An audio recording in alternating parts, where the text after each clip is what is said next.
ناظرین السلام علیکم، میں ہوں خالد شہباز، آپ دیکھ رہے ہیں گواہ نیوز۔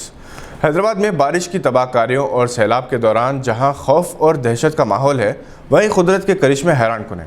کئی ایسے واقعات کا مشاہدہ ہوا ہے جہاں جنہیں زندہ بچا لیا گیا، ان کی کشتیاں الٹنے سے جانیں چلی گئی، اور 2 مہینے کا ایک شیرخوار بچہ پانی کے بہاؤ میں بہتا ہوا محلہ حافظ بابا نگر کے غازی ملت کالونی کے ایک زیر آب مقام میں داخل ہوا۔ اللہ رب العزت اس معصوم کی جان بچانا چاہتا تھا، اس لیے محفوظ ہاتھوں تک پہنچ گیا۔ JHMC کو اطلاع دی گئی، وہ اس بچے کو اپنے ساتھ لے گئے، یقیناً وہ اس کے والدین تک پہنچا دیے ہوں گے۔ دوبارہ اپنے بچے کو زندہ صحیح سلامت پا کر وہ جس کیفیت سے دوچار ہوئے ہوں گے، اسے نہ تو الفاظ میں بیان کیا جا سکتا ہے اور نہ ہی اس کا کوئی تصور کیا جا سکتا ہے۔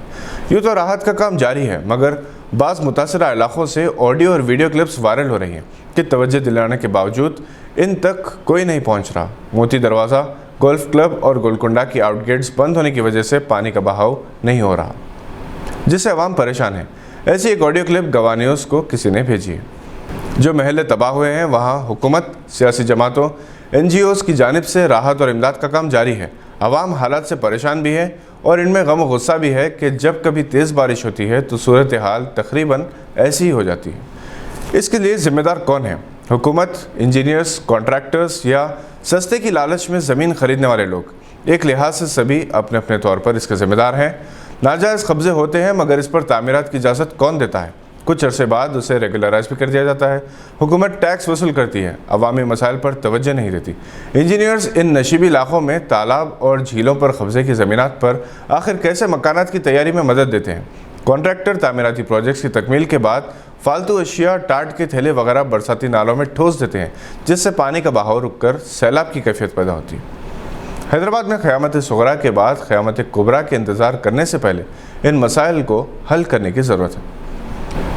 شاہین گروپ آف ایجوکیشنل انسٹیٹیوشنز نے نیٹ 2020 میں تاریخ ساز کامیابی کے بعد شاہین سول سروسز اکیڈمی کا آغاز کیا، جو ہندوستان میں اپنی نوعیت کی منفرد سول سروسز اکیڈمی ہوگی۔ شاہین گروپ کے 400 سے زائد طلباء کو، جنہوں نے نیٹ 2020 میں شاندار کامیابی حاصل کی، گورنمنٹ میڈیکل کالجز میں فری سیٹ حاصل ہوگی، اور یہ سلسلہ 2013 سے جاری ہے۔ ڈاکٹر عبدالقدیر بانی شاہین گروپ نے ہندوستان بھر میں شاہین کی 42 برانچز کے نیٹ امیدواروں کے لیے 5 کروڑ روپے کی اسکالرشپ کا اعلان کیا ہے۔ جہاں تک سول سروسز اکیڈمی کا تعلق ہے، 7ویں جماعت کامیاب طلباء کو 8ویں جماعت کے لیے سول سروسز انٹیگریٹڈ پروگرام میں داخلہ دیا جائے گا۔ اس طرح اسکول کے زمانے سے ہی بنیاد کو مضبوط بنایا جائے گا۔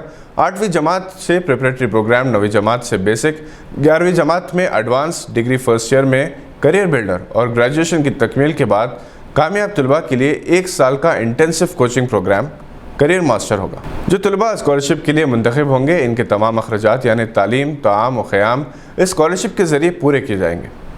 ہر کلاس اور سٹریم سے جملہ 20 اہل طلباء کا انتخاب کیا جائے گا۔ انہیں مکمل اسکالرشپ دی جائے گی، یعنی 8ویں جماعت سے 12ویں جماعت تک، اور گریجویشن میں آرٹ سٹریم سے 20، کامرس سے 20 اور سائنس سٹریم سے 20 طلباء کو اسکالرشپ دی جائے گی۔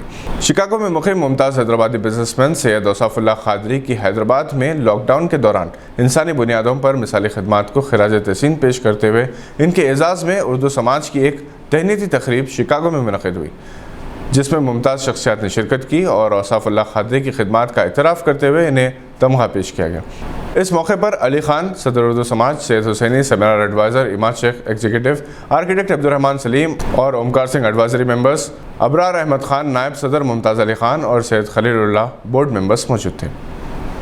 میلاد النبی صلی اللہ علیہ وسلم کے موقع پر ادارہ ادب اسلامی الخبر کا پہلا ڈیجیٹل عالمی سالانہ نعتیہ مشاعرہ بعنوان محسن انسانیت جناب محمد عمر زمان خان کی صدارت میں بروز جمعہ 30 اکتوبر 13 ربیع الاول کو رات 8:30 بجے یوٹیوب پر براہ راست منعقد و نشر کرنے جا رہا ہے۔ اس مشاعرے میں کئی مشہور اور 4 عالمی شہرت یافتہ شعراء اپنے نعتیہ کلام سے سامعین کو محظوظ کریں گے، جن کے نام یہ ہیں: ماسٹر محمد ہارون زمان خان، جناب محمد فراز الدین اویس، جناب محمد اوس ہاشمی، جناب سلمان فضیلت، جناب محمد سہیل صدیقی نادر، جناب عبدالسلیم حسرت، جناب ضیاء الرحمان صدیقی، جناب شیراز مہدی ضیاء، مہمان شاعر جناب مظفر نایاب اور جناب مطیع الرحمان، جبکہ نظامت کے فرائض جناب قادری عبدالقدیر انجام دیں گے۔ ادارہ ادب اسلامی الخبر کے نمائندے محمد انس الدین نے تمام ناظرین سے اس مقدس اور عظیم شان نعتیہ مشاعرے کو کامیاب بنانے شرکت کی اپیل کی۔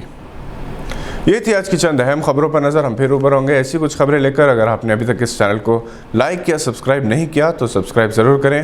دیکھتے رہیے گواہ.